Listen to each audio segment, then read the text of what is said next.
Hi friends, ಶಾಂತ star ಚಾನಲ್ಗೆ ಸ್ವಾಗತ. ಇವತ್ತಿನ ರೆಸಿಪಿ ಬಂದು ಉತ್ತರ ಕರ್ನಾಟಕದ ನೋಡಿ ಸಿಹಿ ಗೋಧಿ ಹಿಟ್ಟಿನ ಕಡುಬನ್ನು ನಾನು ಇವತ್ತು ಮಾಡಿ ತೋರಿಸ್ತಾ ಇದ್ದೀನಿ. ಎಷ್ಟು ಚೆನ್ನಾಗಿರುತ್ತೆ ಅಂತಂದರೆ ಅಷ್ಟು ರುಚಿಯಾಗಿರುತ್ತೆ. ಎಲ್ಲರೂ ಮಾಡಿ ನೋಡೋಣ, ತಿಂದು ನೋಡೋಣ. ಬನ್ನಿ ಫ್ರೆಂಡ್ಸ್, ಈಗ ರೆಸಿಪಿಗೆ ಹೋಗ್ಬಿಡೋಣ ಹೇಗೆ ಮಾಡೋದಂತ. ಇದನ್ನು 2 ದಿನ ಬೇಕಾದರೂ ಇಲ್ಲ 3 ದಿನ ಬೇಕಂದರೂ ಹಾಗೆ ಇಟ್ಕೊಂಡು ತಿನ್ಬೋದು. ಅಷ್ಟು ರುಚಿಯಾದಂತಹ ಸಿಹಿ ಕಡುಬು, ಗೋಧಿ ಹಿಟ್ಟಿನ ಸಿಹಿ ಕಡುಬು. ಬನ್ನಿ ಹಾಗಾದರೆ ಮಾಡೋದು ಹೇಗಂತ ನೋಡೋಣ ಅದ್ಭುತವಾದಂತಹ ರೆಸಿಪಿನ. ಮೊದಲು ನಾವು ಕುಕ್ಕರ್ಗೆ ನೋಡಿ ಕಡಲೆಬೇಳೆ ಇಷ್ಟು ಸೇರಿಸ್ತಾ ಇದ್ದೀನಿ. ಇದನ್ನು ನೀಟಾಗಿ ತೊಳೆಯೋಣ. ತೊಳೆದಂತಹ ಕಡಲೆಬೇಳೆನ ಕುಕ್ಕರ್ಗೆ ಸೇರಿಸೋಣ. ಅದರ ಜೊತೆಗೆ ನೋಡಿ ಈ ಚೆಂಬಲ್ಲಿ ನಾನು 1/4 ಚೆಂಬಷ್ಟು ನೀರನ್ನು ಸೇರಿಸ್ತಾ ಇದ್ದೀನಿ. 1/4 ಚೆಂಬು ನೀರು ಮಾತ್ರ ಸೇರಿಸ್ತೀನಿ. ಈಗ ಲಿಡ್ಡನ್ನು ಕ್ಲೋಸ್ ಮಾಡೋಣ. ಲಿಡ್ಡನ್ನು ಕ್ಲೋಸ್ ಮಾಡಿ 4 ವಿಜಲ್ಲು ಕೂಗಿಸ್ಕೊಳ್ತಾ ಇದ್ದೀನಿ. ಈಗ ಕಡಲೆ ಬೀಜನ ನಾನು ಜಾರ್ಗೆ ಹಾಕ್ಕೊಂಡು ಇದನ್ನು ಪುಡಿ ಮಾಡ್ಕೊಳ್ತಾ ಇದ್ದೀನಿ. ಸ್ವಲ್ಪನೇ ಕಡಲೆ ಬೀಜ, ನೀಟಾಗಿ ನೋಡ್ಕೊಳ್ಳಿ. ತುಂಬ ಚೆನ್ನಾಗಿರುತ್ತೆ. ತುಂಬ ಅದ್ಭುತವಾದಂತಹ ಉತ್ತರ ಕರ್ನಾಟಕದ ರೆಸಿಪಿ ಇದು.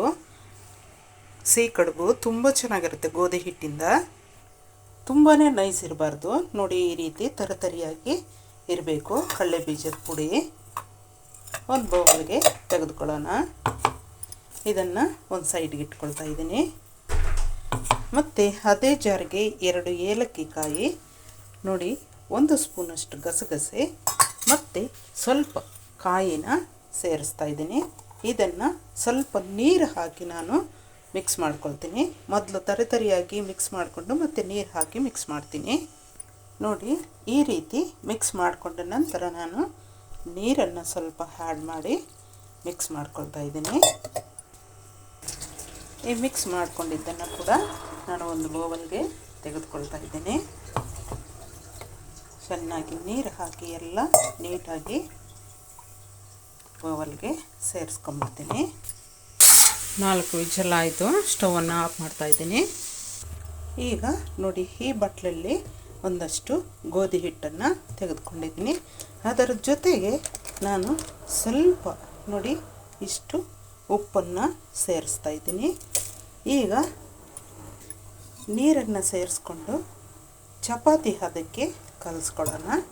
ಚಪಾತಿ ನಾವು ಯಾವ ರೀತಿ ಕಲಿಸ್ಕೊಳ್ತೀವೋ ಚಪಾತಿಗೆ ಆ ರೀತಿ ಕಲಿಸ್ಕೊಳ್ಳೋಣ. ಈ ರೀತಿ ಗೋಧಿ ಹಿಟ್ಟನ್ನು ಚಪಾತಿ ಹದಕ್ಕೆ ಕಲಿಸ್ಕೋಬೇಕು. ಇದನ್ನು ಒಂದು ಕೈಗೆ ಇಡೋಣ. ಈಗ ನಾವು ಚಪಾತಿ ಮನೆಗೆ ಆಯಿಲನ್ನು ಸೇರಿಸೋಣ. ಆಯಿಲು ಸ್ವಲ್ಪ ಈ ರೀತಿ ಸವರಿ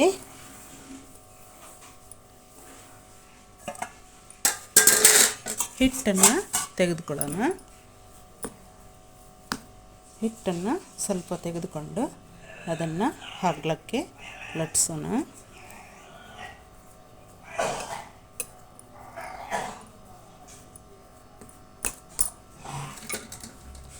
ಚಪಾತಿ ಥರ ಲಟ್ಟಿಸೋಣ. ಈ ರೀತಿ ಲಟ್ಟಿಸ್ಕೋಬೇಕು ಫ್ರೆಂಡ್ಸ್. ಈ ರೀತಿ ಲಟ್ಟಿಸ್ಕೊಂಡು ನೋಡಿ ಚಾಕದಿಂದ ಈ ರೀತಿ ಕಟ್ ಮಾಡ್ಕೊಳ್ಳೋಣ.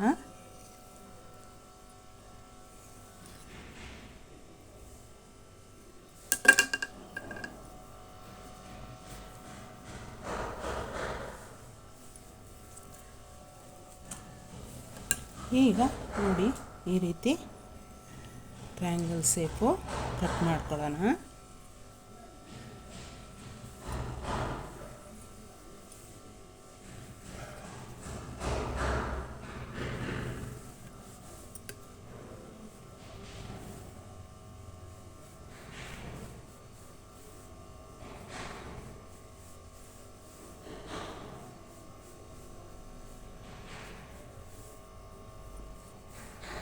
ಈ ರೀತಿ ಕಟ್ ಮಾಡ್ಕೊಂಬಿಡೋಣ. ಕಟ್ ಮಾಡಿಕೊಂಡು ಎಲ್ಲನೂ ಒಂದು ಪ್ಲೇಟಿಗೆ ತೆಗೆದುಕೊಂಬಿಡೋಣ. ಕಟ್ ಮಾಡಿಕೊಂಡಂತಹ ಪೀಸುಗಳನ್ನೆಲ್ಲ ಕೂಡ ಒಂದು ಪ್ಲೇಟಿಗೆ ಎತ್ತಿಟ್ಕೊಂಬಿಡೋಣ. ತುಂಬಾ ಚೆನ್ನಾಗಿರುತ್ತೆ ಫ್ರೆಂಡ್ಸ್. ಪ್ಲೀಸ್ ನಮ್ಮ ಚಾನಲನ್ನು ಯಾರು ಹೊಸದಾಗಿ ನೋಡ್ತಾ ಇದ್ದೀರೋ ಅವರು ಸಬ್ಸ್ಕ್ರೈಬ್ ಮಾಡ್ಕೊಳ್ದೇ ಇರೋರು ಸಬ್ಸ್ಕ್ರೈಬ್ ಮಾಡ್ಕೊಳ್ಳಿ, ಶೇರ್ ಮಾಡಿ, ಕಮೆಂಟ್ ಮಾಡಿ, ಲೈಕ್ ಮಾಡಿ ಫ್ರೆಂಡ್ಸ್. ತುಂಬ ಒಳ್ಳೆಯ ರೆಸಿಪೀಸೇ ಇದೆ, ಪ್ಲೀಸ್ ಎಲ್ಲರೂ ನೋಡಿ. ತುಂಬ ಚೆನ್ನಾಗಿರುತ್ತೆ. ಸ್ವೀಟ್ ಅಡುಗೆಗಳಂತೂ ಬಹಳ ಚೆನ್ನಾಗಿರುತ್ತೆ. ಮತ್ತು ಸಾಂಬಾರುಗಳಂತೂ ಮನೆಯಲ್ಲಿ ಮಾಡುವಂಥ ಸಾಂಬಾರುಗಳು ಭಾಳ ಚೆನ್ನಾಗಿರುತ್ತೆ ಫ್ರೆಂಡ್ಸ್. ಈಗ ಇದನ್ನು ತೆಗೆದುಬಿಡೋಣ, ಮತ್ತು ಆ ರೀತಿ ಕಟ್ ಮಾಡ್ಕೊಳ್ಳೋಣ ಎಲ್ಲನೂ ಕೂಡ. ಈ ರೀತಿ ಟ್ರಯಾಂಗಲ್ಸ್ ಬೇಕಂದ್ರೂ ಕೂಡ ನೀವು ಕಟ್ ಮಾಡ್ಕೋಬೋದು ಫ್ರೆಂಡ್ಸ್. ನಿಮಗೆ ಯಾವ ಆಕಾರದಲ್ಲಿ ಬೇಕೋ ಆ ಆಕಾರದಲ್ಲಿ ನೀವು ಕಟ್ ಮಾಡ್ಕೋಬೋದು.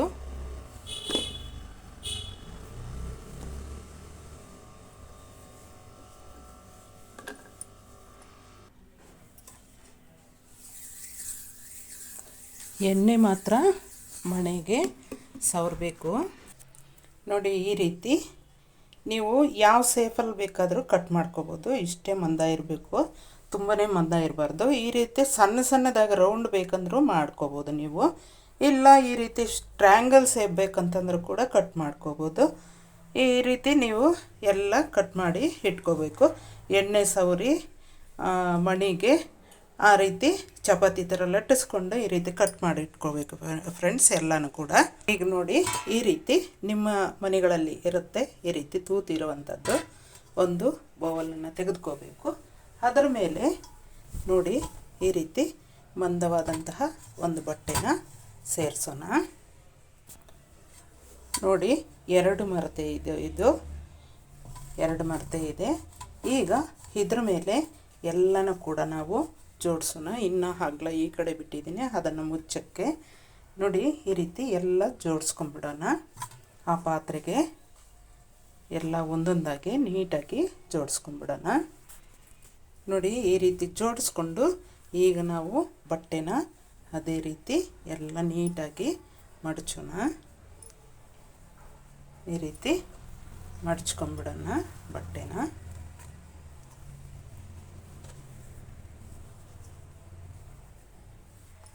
ಈಗ ಒಂದು ಪಾತ್ರೆಯಲ್ಲಿ ನೋಡಿ 1-2 ಚೆಂಬು ನೀರು ಇಟ್ಟಿದ್ದೀನಿ. ಅದರ ಮೇಲೆ ನಾನು ಈ ಬೋವಲನ್ನು ಇಡ್ತಾಯಿದ್ದೀನಿ. ಈ ಬೋವಲನ್ನು ಇಟ್ಟು ಅದರ ಮೇಲೆ ನಾನು ಈ ಪ್ಲೇಟನ್ನು ಮುಚ್ತಾ ಇದ್ದೀನಿ. ಈಗ ನಾವು ಸ್ಟವನ್ನು ಹಚ್ಚೋಣ. ಈಗ ನಾವು ಒಂದು 10 ನಿಮಿಷ ಇಲ್ಲ 15 ನಿಮಿಷ ಹೀಗೆ ನಾವು ಹಬೆಯಲ್ಲಿ ಬೇಯಿಸ್ಕೋಬೇಕು. ಈ ಸ್ಟೀಮ್ ಎಲ್ಲ ಈ ಪಾತ್ರೆಗೆ ಬಂದು ಹಬೆಯಲ್ಲಿ ಚೆನ್ನಾಗಿ ಬೇಯುತ್ತೆ ಕಡುಬು. ಈಗ ನಾವು ಬೇಳೆ ಬೇಯಿಸ್ಕೊಂಡಂತಹ ಕುಕ್ಕರನ್ನು ಬಿಚ್ಚಿ ನೋಡೋಣ ಹೇಗೆ ಬೆಂದಿದೆ ಅಂತ. ನೋಡಿ ಬೇಳೆ ಈ ರೀತಿ ಬೆಂದಿದೆ. ಈ ನೀರನ್ನೆಲ್ಲ ನಾವು ಈ ಪಾತ್ರೆಗೆ ಬಗ್ಗಿಸ್ಕೊಂಬಿಡೋಣ.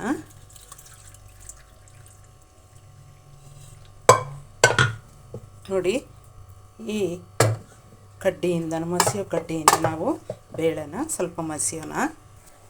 ನೋಡಿ ಈ ರೀತಿ ಬೇಳೆನೆಲ್ಲ ಮಸಿದಿದ್ದಾಯಿತು. ಈಗ ನಾವು ಇದನ್ನು ಒಂದು ಬೌಲ್ಗೆ ಸೇರಿಸ್ಕೊಂಬಿಡೋಣ.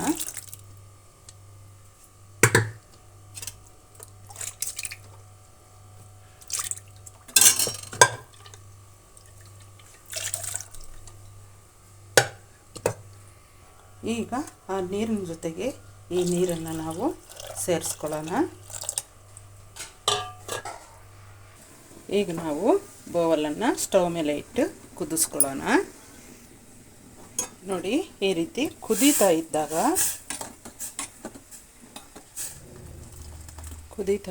ನಾವು ನೋಡಿ ಅರ್ಧ ಬಾಟಲಷ್ಟು ಅಚ್ಚು ಬೆಲ್ಲನ ಸೇರಿಸ್ತಾ ಇದ್ದೀನಿ.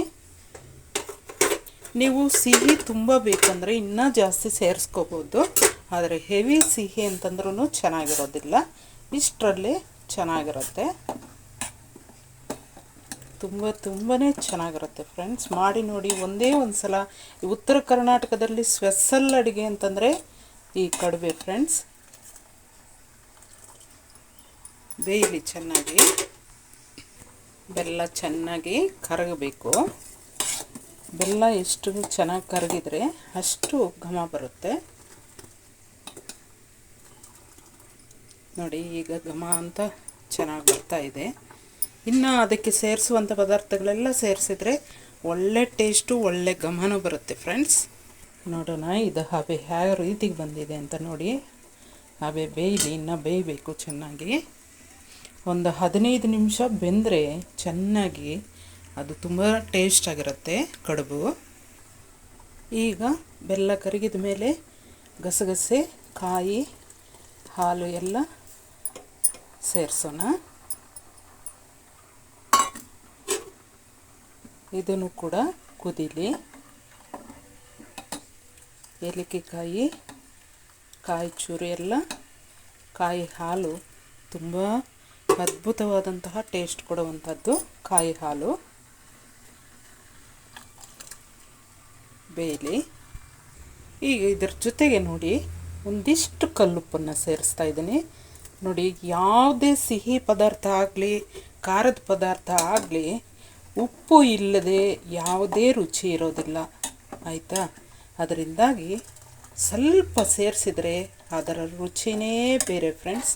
ಏನಂದರೆ ನಾವು ದೇವರಿಗೆ ಇಡುವಂತಹ ಪದಾರ್ಥಗಳಲ್ಲಿ ನಾವು ಉಪ್ಪನ್ನು ಸೇರಿಸಬಾರ್ದು ಅಂತ ಹೇಳ್ತಾರೆ. ಆದರೆ ದೇವರು ಕೂಡ ಉಪ್ಪು ಬೇಡ ಅನ್ನಲ್ಲ. ಟೇಸ್ಟ್ ಇದ್ದರೆ ಅಲ್ವಾ ದೇವರು ಕೂಡ ಸೇವೆ ಮಾಡೋದು, ತುಂಬ ಚೆನ್ನಾಗಿದೆ ಅಂತ ತೆಗೆದುಕೊಳ್ಳೋದು ತಿಂಡಿ.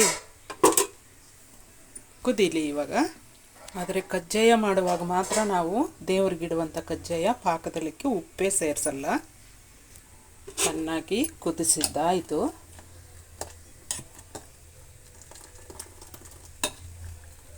ಈಗ ಲಾಸ್ಟ್ನಲ್ಲಿ ನಾವು ಕಡಲೆ ಬೀಜದ ಪುಡಿನ ಸೇರಿಸೋಣ. ಸೇರಿಸಿ ತುಂಬ ಹೊತ್ತು ಕುದಿಸಬಾರ್ದು. ಒಂದೇ 1 ನಿಮಿಷ ಹಾಗೆ ಕುದಿಸಿದ್ರೆ ಸಾಕು. ತುಂಬ ಹೊತ್ತು ಕುದಿಸಲೇಬಾರ್ದು. ಕಡಲೆ ಬೀಜ ಹಾಕಿದ ಮೇಲೆ, ಪುಡಿ ಹಾಕಿದ ಮೇಲೆ ಒಂದೇ 1 ನಿಮಿಷ ಕುದಿಬೇಕಷ್ಟೇ.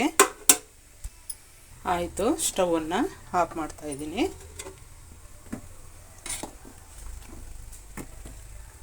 ನೋಡಿ ಎಷ್ಟು ಚೆನ್ನಾಗಿ ರೆಡಿ ಆಯ್ತಲ್ಲ.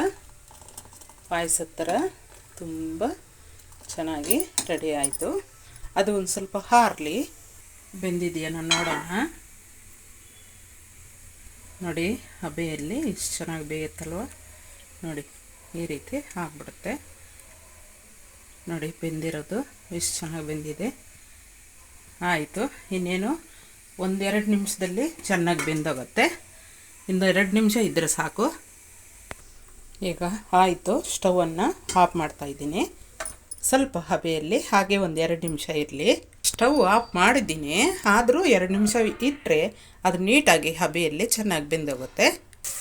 ಹಬೆಯಿಂದ ಎಲ್ಲ ತೆಗೆದು ಒಂದು ತಟ್ಟೆಗೆ ಸೇರಿಸ್ಕೊಂಬಿಡೋಣ ಫ್ರೆಂಡ್ಸ್.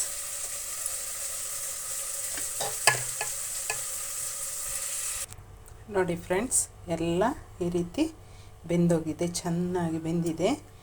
ಹಬೆಯಲ್ಲಿ ಎಷ್ಟು ಚೆನ್ನಾಗಿ ಬೇಯುತ್ತಲ್ವ. ಉತ್ತರ ಕರ್ನಾಟಕದ ಸ್ಪೆಷಲನ್ನು ನಾವು ತಿನ್ನೋಣ ಇವತ್ತು.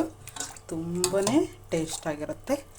ಈಗ ನೋಡಿ, ಈ ಪಾಯಸನ ನಾವು ಅದರ ಮೇಲೆ ಹಾಕ್ಕೊಂಡು ತಿಂತಾ ಇದ್ದರೆ ಫ್ರೆಂಡ್ಸ್, ನೀವು ಒಂದು 2 ದಿನ 3 ದಿನ ಇಟ್ಕೊಂಡು ತಿನ್ಬೋದು, ಏನೂ ಕೆಡೋದಿಲ್ಲ. ತುಂಬಾ ಅದ್ಭುತವಾದಂತಹ ರುಚಿ ಕೊಡುತ್ತೆ. ಎಷ್ಟು ರುಚಿ ಅಂತೀರಾ, ತಿಂತಾ ಇದ್ದರೆ ಇನ್ನೂ ತಿನ್ಬೇಕನ್ಸುತ್ತೆ.